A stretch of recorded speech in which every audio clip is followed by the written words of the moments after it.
The LEGO Ideas Home Alone set is here, and I must say, I'm impressed. Not Titanic best LEGO set ever kind of impressed, but still. So if you're over 30, you've probably seen the Home Alone movies during the Christmas seasons at least 38 times, so you're familiar with the story of Kevin McAllister. An 8-year-old boy was forgotten at home by their very responsible parents before going on a family Christmas trip to Paris. Home Alone, Kevin manages to defend his house from two burglars, the so-called wet bandits Harry and Marv, with a little help from Old Man Marley, the frightening next-door neighbor that actually turned out to be a cool guy. The minifigures are very cool and the prints closely match the outfits as seen in the movie, but the highlight of the set clearly goes to the McAllister residence. Before we check that out though, let's take a look at the van that the wet bandits drive around. I like how the designers decided to include it in the set even though it wasn't featured by the fan designer on his original submission on the LEGO Ideas platform. The design is rather simple, but I quite like the sand blue color scheme. The decorations on the sides of the van are done with stickers unfortunately, as are the license plates with the initials of the three LEGO designers that worked on the set. The top can be removed, revealing the sitting area that manages to fit both burglars side by side, and on the back there's a crate with some stolen golden items. Now let's finally take a look at the house, another LEGO set that Winter Village builders will be looking at for sure, with good reason. The snowy details as well as the Christmas decoration make it a perfect fit. I was surprised by the size of the build and the fact that there's some extras in the back I did not expect the set to have just looking at the front of the box, especially this whole section right here. I think LEGO fans in general will be really happy with this set as it kinda reminds the Creator 3-in-1 fully closed LEGO houses they stopped doing in 2012, as opposed to the common open back style of houses we've seen in the last couple of years. A very cool thing this house has is the opening functions that allow you to somewhat explore and play with it with this sort of dollhouse style of vibe.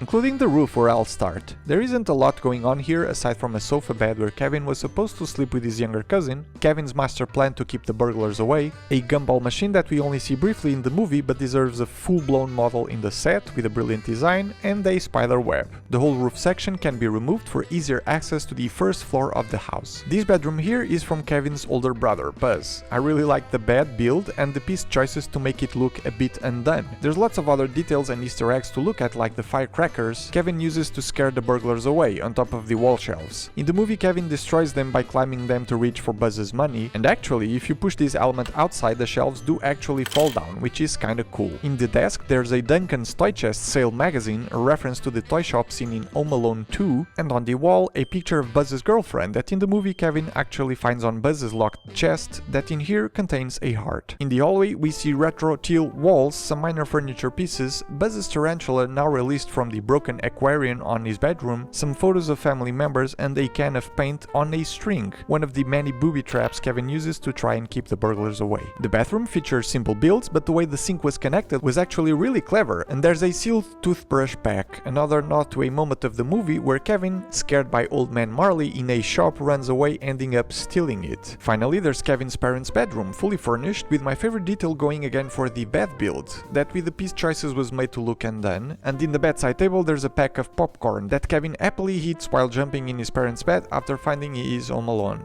The walls that you open to check the house feature this Christmassy decoration to further give the set the Christmas look, although when closed don't really make much sense to have in a bedroom or in a bathroom, I think.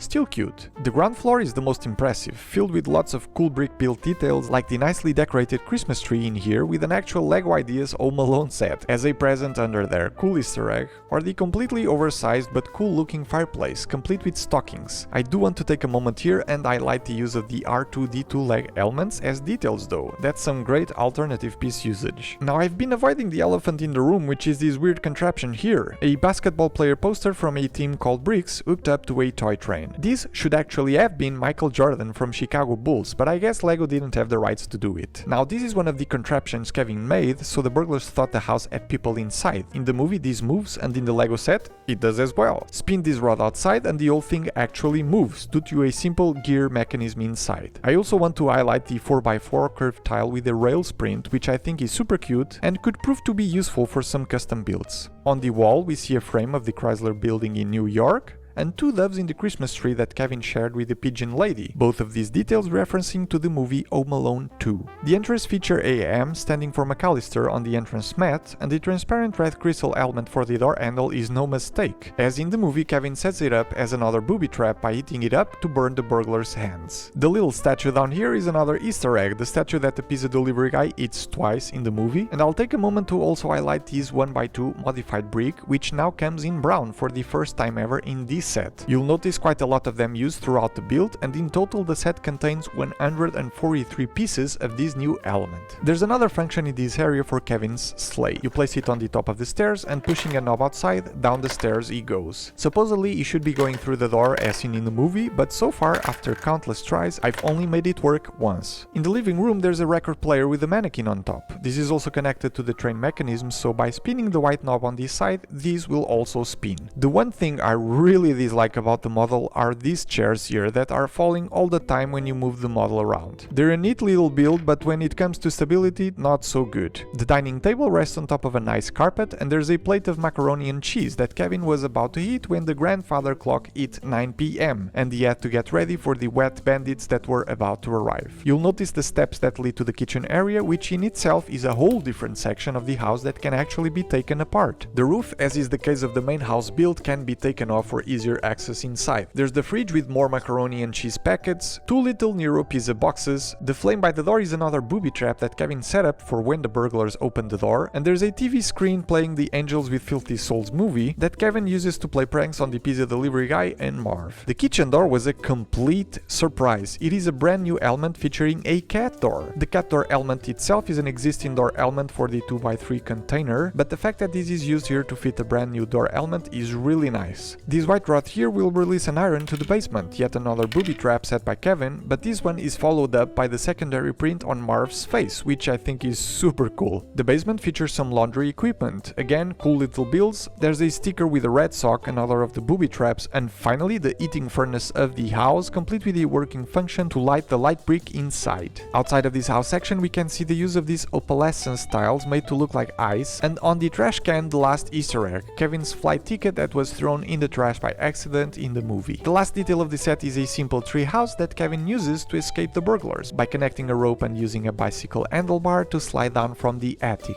So the model is packed with details and Easter eggs, which make it a really good experience for people who enjoy the movie and want to relive those moments in Lego form. But even if you didn't watch the movie or don't really care about it, you still get a nice build out of this set. It doesn't exactly fit the Creator Expert modular range, as the footprint isn't right, but I guess with some adjustments it could be made to work. For Winter Village builders, however, this set would fit right in. Due to the size, it might overshadow the smaller Winter Village sets, but I still think it would work great. As a building experience, I think it's nice. Again, not Titanic best Lego set ever kind of building experience, and more of a regular type building experience, if that makes any sense. There's no crazy building techniques, but the highlight for me goes to the clever furniture pieces, the clever functions and booby traps, and you end up building a really nice Lego family house, something that has been lacking in Lego's portfolio in recent years. I've been rating sets I review higher, especially when they're this big, if they have the ability for multiple people to build together by having split instruction booklets. This set, however, only has a single instruction booklet, thus making the cooperative building experience impossible, which I think it's a shame given the Christmas feel of the set. At the time of recording, I was not provided with the price of the set, but at almost 4,000 pieces, we should be expecting the price somewhere around the €300 or US